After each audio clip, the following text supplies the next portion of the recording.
Hello guys, देखिए आज हम पढ़ेंगे कोटा के जन विद्रोह के बारे में। तो देखिए कोटा का जन विद्रोह कब हुआ था? 15 अक्टूबर 1857 को। देखिए कोटा के जन विद्रोह का नेतृत्व किसने किया? तो नेतृत्व करने वाले थे लाला जयदयाल, ये मथुरा से थे, और मेहराब खां, ये करौली से थे। ठीक है। साथ ही विद्रोह की शुरुआत किसने की? तो भवानी और नारायण पलटन ने की थी। ठीक है। इसके बाद देखिए कोटा के शासक कौन थे, यानी राजा कौन थे उस समय कोटा के? तो ये थे राम सिंह द्वितीय। और कोटा के पॉलिटिकल एजेंट कौन थे? Major Burton. ठीक है। हम क्या देख रहे हैं? कोटा का जन विद्रोह कब हुआ? 15 अक्टूबर 1857 को। नेतृत्व किसने किया?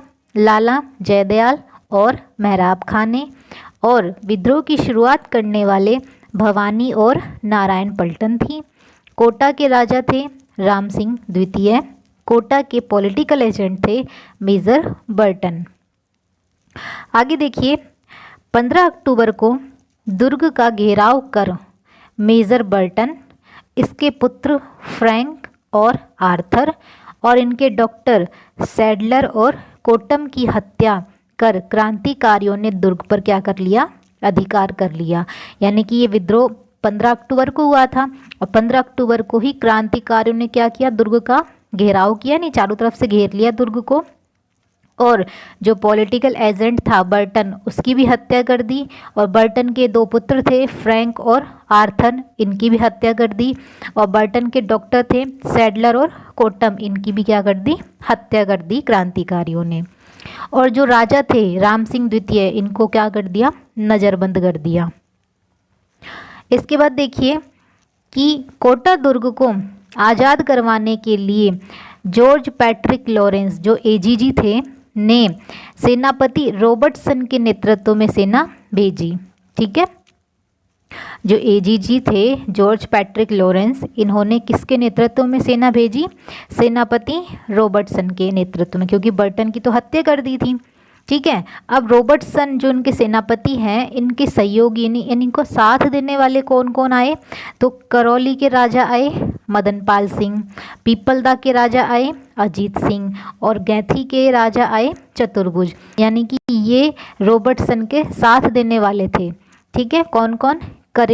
करौली के राजा मदनपाल सिंह, पीपलदा के राजा अजीत सिंह और गैथी के राजा चतुर्भुज, इन्होंने रॉबर्टसन का साथ दिया। ठीक है। इसके बाद देखिए रॉबर्टसन की सेना के आक्रमण के समय क्रांतिकारियों ने संबलगढ़ के शासक गोविंदराव विट्ठल से क्या मांगी? सैनिक सहायता मांगी कि हम पर आक्रमण हुआ है तो हमें आक्रमण से बचने के लिए क्या चाहिए? सेना की ज़रूरत है। तो इन्होंने किससे सहायता ली? संबलगढ़ के राजा गोविंदराव विट्ठल से। ठीक है।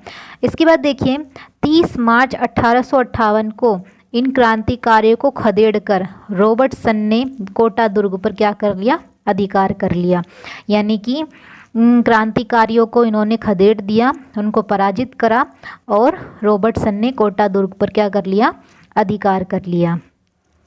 और जो कोटा विद्रोह का जो नेतृत्व करने वाले थे लाला जयदयाल और मेहराब खां, इन दोनों को क्या दे दी? गिरफ्तार करके फांसी दे दी। कितनी तारीख को? वही 30 मार्च 1858 को, क्योंकि इन्होंने ही नेतृत्व किया था कोटा के जन विद्रोह का, तो इसलिए इन दोनों को गिरफ्तार किया और इनको क्या कर दी? फांसी दे दी। इसके बाद देखिए कोटा के समय अंग्रेजों द्वारा भंवरगढ़ के व्यापारियों से 51 रुपये व्यापारी दंड वसूला गया। किससे वसूला? भंवरगढ़ के व्यापारियों से वसूला। कितने रुपए दंड वसूला? 51 रुपये व्यापारी दंड वसूला अंग्रेजों ने। कोटा के महाराव कौन थे? राम सिंह द्वितीय। और महंत गोसाई के समझौते और क्रांतिकारियों से मिली भगत की जांच हेतु अंग्रेजों ने क्या किया? रॉबर्ट आयोग का गठन किया, क्योंकि ये जांच करवाना चाहते थे कि भाई कोटा में विद्रोह हुआ, इतने टाइम तक कोटा में लगभग 6 महीने तक विद्रोह चला, तो इसमें किसी की मिली भगत तो नहीं है, किसी ने षड्यंत्र तो नहीं रचा था। इस वजह से अंग्रेज़ों ने क्या किया, इसकी जांच करने के लिए रॉबर्ट आयोग का गठन किया, लेकिन इस आयोग ने राम सिंह द्वितीय को क्या कर दिया, निर्दोष बताया। ठीक है। इसके बाद देखिए, कोटा महाराव राम सिंह द्वितीय के सम्मान में कमी करते हुए तोप की सलामी कितनी कर दी, पहले इनके पास 15 तोपों की सलामी थी, घटा के कितनी कर दी, 11 कर दी।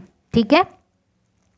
इसके बाद देखिए, मदन पाल के सम्मान बढ़ाते हुए, क्योंकि मदन पाल ने जो करौली के शासक थे, इन्होंने अंग्रेजों का साथ दिया था, इस वजह से इनकी तोपों की सलामी पहले 13 थी, उसमें इनकी 4 कम करके इनकी 4 जोड़ दी, तो इसमें 4 जोड़ा तो इनकी कितनी हो गई तोपों की सलामी, 17 हो गई।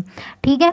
तो करौली के मदन पाल को तो तोपों की सलामी बढ़ा के 17 कर दी, और कोटा के राम सिंह द्वितीय की तोपों की सलामी 15 से घटाकर 11 कर दी।